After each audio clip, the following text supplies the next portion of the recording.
نحمده ونصلي ونسلم على رسوله الكريم اما بعد فاعوذ بالله من الشيطان الرجيم بسم الله الرحمن الرحيم وعاشروهن بالمعروف صدق الله العظيم۔ محترم ساتھیو، السلام علیکم ورحمۃ اللہ وبرکاتہ۔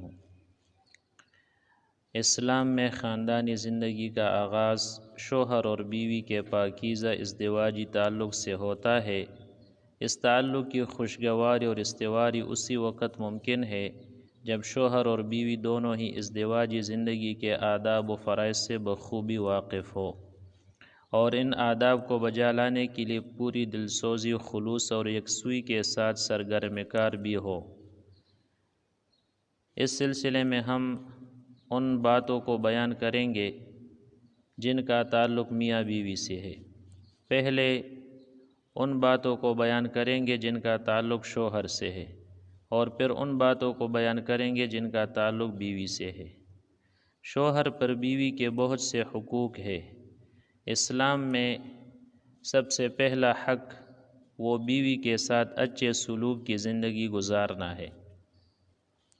بیوی کے حقوق کشادہ دلی کے ساتھ ادا کرنا اور ہر معاملے میں احسان اور ایثار کی روش اختیار کرنا چاہیے۔ اللہ تعالیٰ کا ارشاد ہے وَعَاشِرُوهُنَّ بِالْمَعْرُوفِ، اور ان کے ساتھ بھلے طریقے سے زندگی گزارو۔ افسوس کی بات یہ ہے کہ انسان کو اگر ملک کے وزیر اعظم خط لکھ دے کہ اپنی بیوی کے ساتھ اچھے اخلاق سے پیش آنا کیونکہ تمہاری بیوی میری بیٹی کے ساتھ پڑی ہوئی ہے، تو بتائیے کہ آپ اس کو ستا سکتے ہیں؟ ایسی صورت میں کوئی شخص اپنی بیوی کو کوئی تکلیف نہیں دے گا۔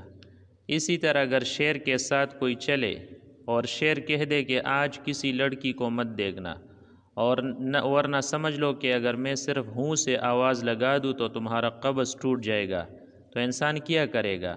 وہ دونوں ہاتھوں کو آنکھوں پر رکھ لے گا اور کہے گا کہ شیر صاحب دیکھو، بدگمانی نہ کرنا، میں کسی کو نہیں دیکھ رہا ہوں۔ افسوس کی بات یہ ہے کہ ایک مخلوق سے ہم اتنا ڈرتے ہیں۔ ایک مخلوق سے ہم اتنا ڈرتے ہیں۔ یہاں تو اللہ تعالیٰ کی سفارش ہے کہ اپنی بیویوں سے اچھے اخلاق سے پیش آؤ۔ بیوی چاہے جوان ہو یا بوڑھی ہو، چاہے اس کے منہ میں داند ہو یا نہ ہو، بلکہ جب بوڑھی ہو جائے تو اور زیادہ اس کا خیال رکھو۔ حضرت مولانا اشرف علی تھانوی رحمۃ اللہ علیہ اپنے زمانے کے مجدد تھے۔ وہ فرماتے ہیں کہ جو اپنی بیویوں کو ستائے، ان سے اچھے اخلاق سے پیش نہ آئے اور اللہ تعالیٰ کی سفارش کو رد کر دے، یہ بے غیرت انسان ہے، کیونکہ وہ کمزور ہے، عورت کمزور ہے، تمہارے قبضے میں ہے، اس کے باپ اور بھائی دور ہے۔ نبی کریم صلی اللہ علیہ وسلم نے حجۃ الوداع کے موقع پر ارشاد فرمایا تھا کہ لوگوں سنو، عورتوں کے ساتھ اچھے سلوک سے پیش آؤ، کیونکہ وہ تمہارے پاس قیدیوں کی طرح ہے، تمہیں ان کے ساتھ سختی کا برتاؤ کرنے کا کوئی حق نہیں، سوائے اس صورت کے جب ان کی طرف سے کلی نافرمانی سامنے آئے۔